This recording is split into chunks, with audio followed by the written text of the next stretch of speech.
going on, you guys? This is your boy Jeameave back here with another video of Views from the Heart, and finally back on the grind. Today I have a 2019 B9 Audi A4 2.0T Quattro, courtesy of Audi Santa Monica. Once again, thank you so much for this opportunity. I appreciate you guys so much. My guy Kyle sitting back there, you're gonna see him very soon. Thank you so much for coming out with me and allowing this opportunity. And like I said, I am so pumped to be able to start pumping out more content, because I had a little lapse, I had a little lapse of lack of content lately, but your boy's back on the grind, got more connections, feeling more freedom, branching out, getting better, getting bigger. That's what life is all about, rising up, increasing. Let's go. So let's hit it. So this B9 2019 Audi A4 2.0T is packing a turbocharged inline 4 with 248 horsepower and 273 pound-feet of torque.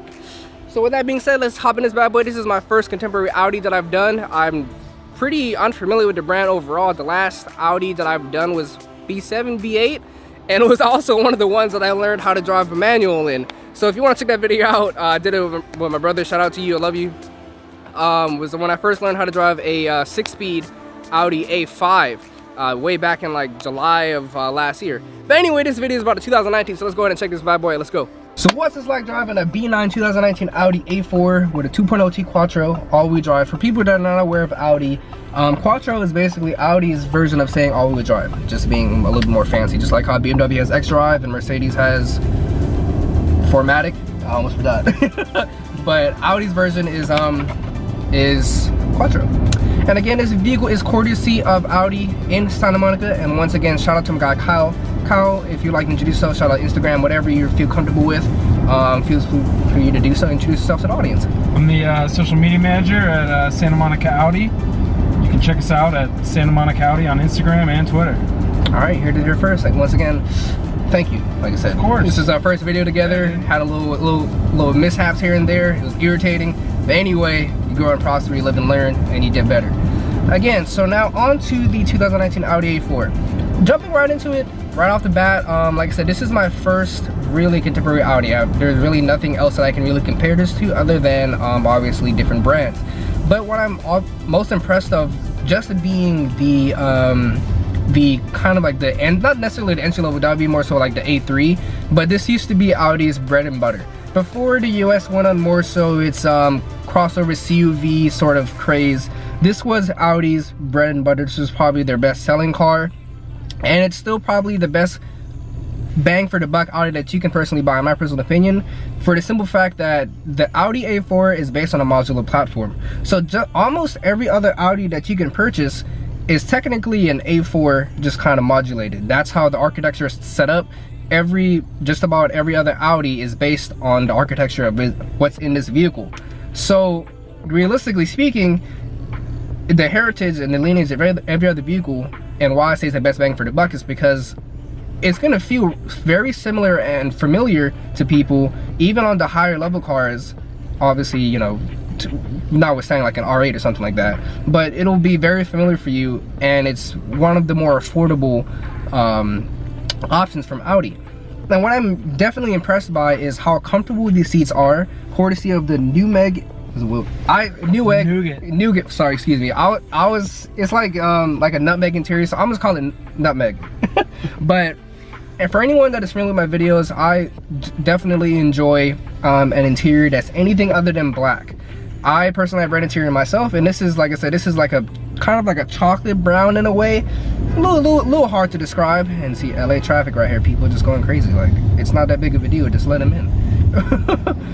But anyway, the interior is very lovely. And Kyle, my good sir, how tall are you again? I'm 6'4". So he is 6'4", and he has the bench, or the seat almost all the way to the bench of the rear seat occupants. Now, obviously, that's both a pro and a con. If you have a tall person, and like I said, this is mainly just for the video. Obviously, you can scoot up if you'd want to and still be comfortable. But let's say he just wanted to lounge, and there's obviously no rear seat occupants, and he just wants to sprawl out. This seat can literally go and touch the rear seat bench. It goes back further. It keeps going. Like, I've never really seen a vehicle before. I'm sure there's more, but this is just what I've personally seen, where it can literally just about touch the bench of the rear seat occupants in a sedan. That's pretty dang far, to be honest. So that goes to show you that it's very comfortable in here, regardless just about a what height you are. Obviously, if you're like some 6'10" NBA abnormally high person, you might run into some trouble, but you're Kyle is abnormally tall too, you know, to an extent. You know, everyone's blessed with height. You know, me being short myself, but you know, 6'4" is a very good height. As you can see, you're comfortable. How's the headroom looking like, Kyle? Perfect. I got plenty of room. So basically, with room, feeling good too. Yep. And absolutely. he's more of a slim build, you know, not necessarily on the heavier side or anything like that. Average build. And regardless, these seats for me, I'm more of a slim build myself as well. These seats are very, very comfortable. That was the first thing I noticed when I jumped in here, was just how comfortable these seats are. And this is the Premium Plus. So this isn't your, you know, like your base or anything like that. So obviously the interior would be a little bit more pristine, if you will, than your average run-of-the-mill, you know, lesser tier, lesser optioned vehicles. But again, like I said, just jumping in here in general, there's no creaks, there's no impressions, no anything of the sort where I could feel like I'm like Audi to cut corners, anything like that. The buttons have a very nice tactile feel to it. Is this touchscreen? Okay, that's not touchscreen. And everything about it, it just feels very, very good. But the one thing that's weird is that you can see right here, if you look on, I'm not sure if the camera's focusing, but it says up, but you press down. And then this is down, and you also press down. There is no up to go up. It's kind of weird, just a little quirk, but hey, there you go. So, but one other thing too that I really liked about this interior is that I have gloss wood in my BMW.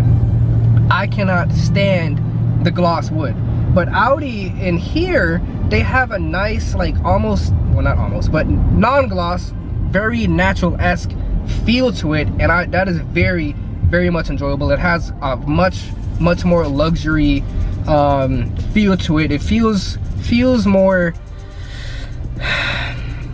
opulent. It just feels that much better to me, and it looks far better than your gloss wood interiors, because it gives off the impression of it being real wood. Honestly, I can't tell you if it's real or not. I have no idea, but it looks real enough to me. But one thing for sure is you can always tell that gloss wood is pretty much fake. It's just like veneer.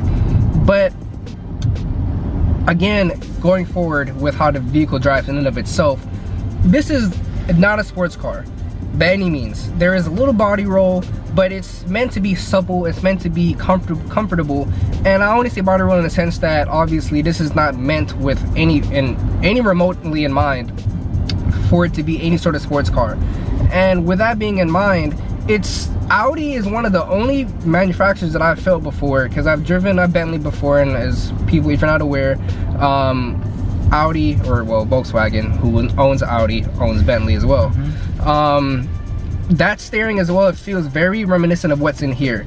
And it's a very weird steering sensation to convey, in the sense that it's kind of vague, but it's direct, and you feel confident in it, in the sense that you still understand what the front wheels are doing, and you know that where you're putting the steering wheel, you feel confident in that the said front wheels are also following the steering wheel.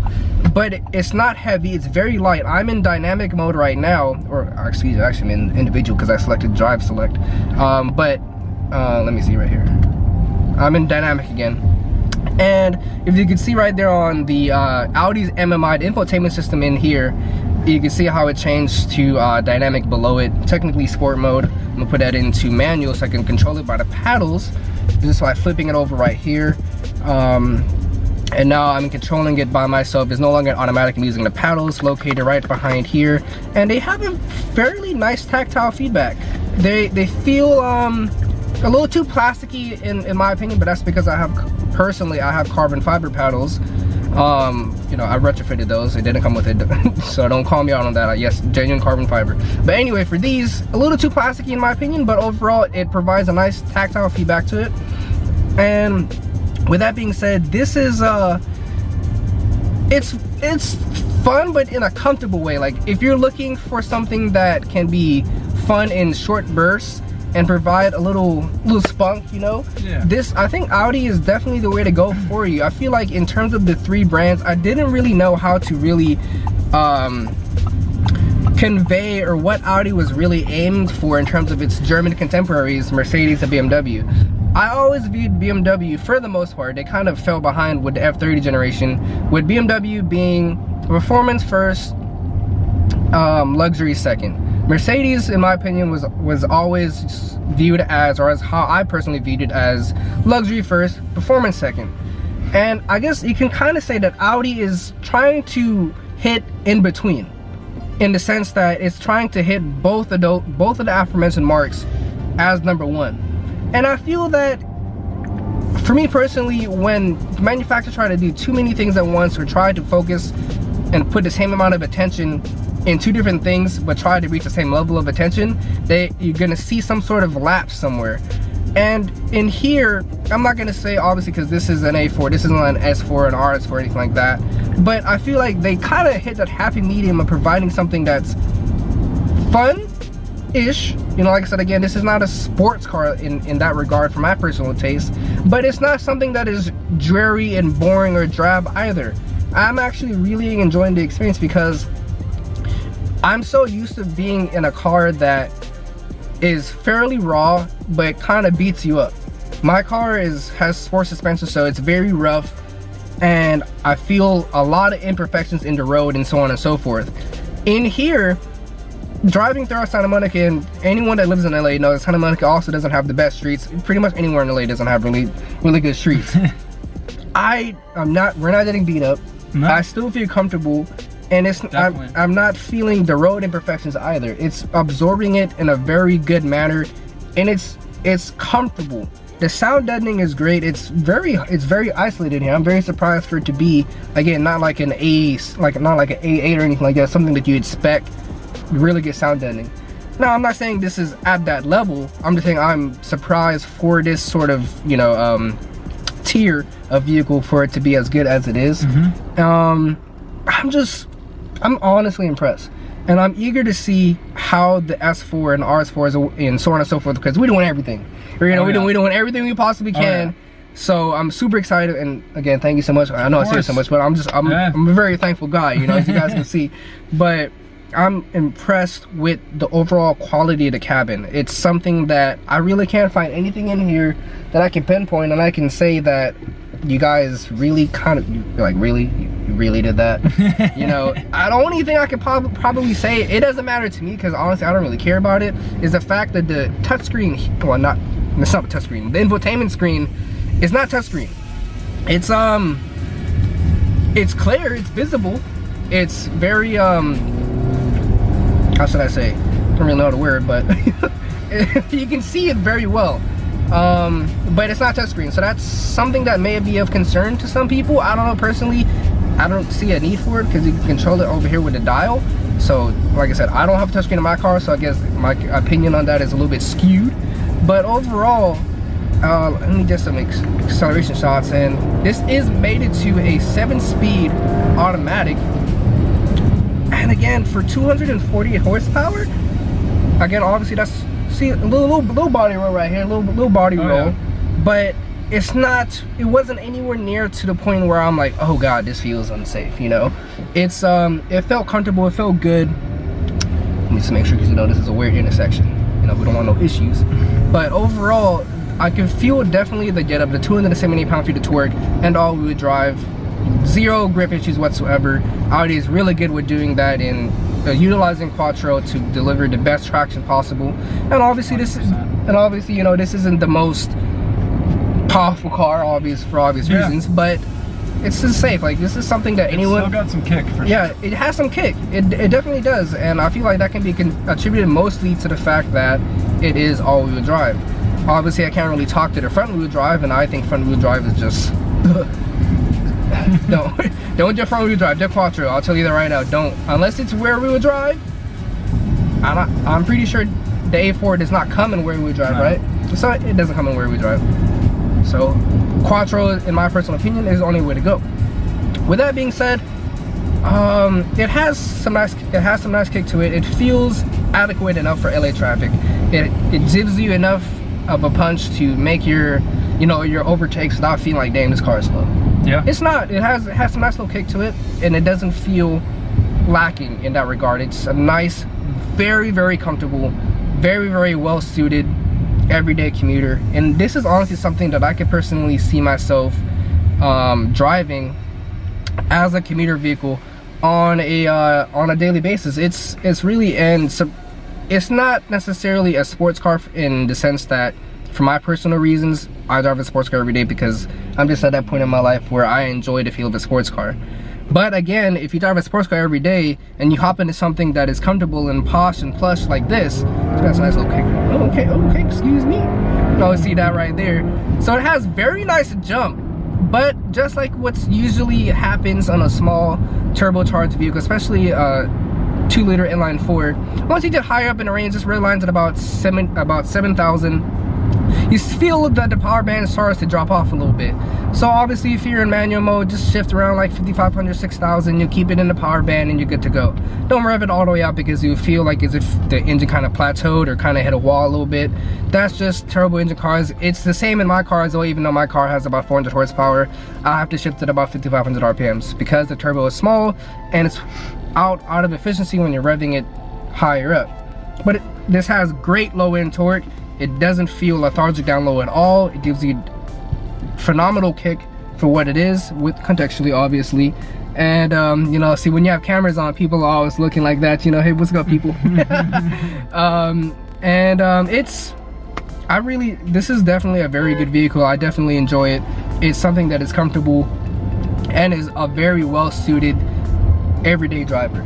Kyle, this, you said as well, this is your first time driving the A4 and just overall 2019 yeah. Sorry, excuse me, and just overall kind of really what's feeling it out. What are your thoughts and impressions so far? How do you think they kind of align with what you've heard me say so far? I think you've nailed it on the head pretty much. I think it's a luxurious ride for an affordable price, and it's not a sports car like you said, but it has kick, and you can feel it. It has some little sport intangibles, you know, exactly. enough to kind of satiate the kind of you know, more sports car enthusiasts. Sorry, I don't know why I was here. I know it was a sensor, but I was just like, what's going on, you know? Is there something I don't see the car sees? You know, with so much technological advances in cars these days, sometimes it can be aware of some things that you as a driver may not be aware. 100%. So, you know, I just wanted to be a little extra careful because, you know, whatever breaks in here, I can't force, you know? So, you know, that's chapter 7 for me right there. Full bankrupt. So that being said, the only other thing I want to talk about too before I think I covered everything more or less that I wanted to about this vehicle is the Audi's MMI infotainment system here right above the steering wheel. It's something that is in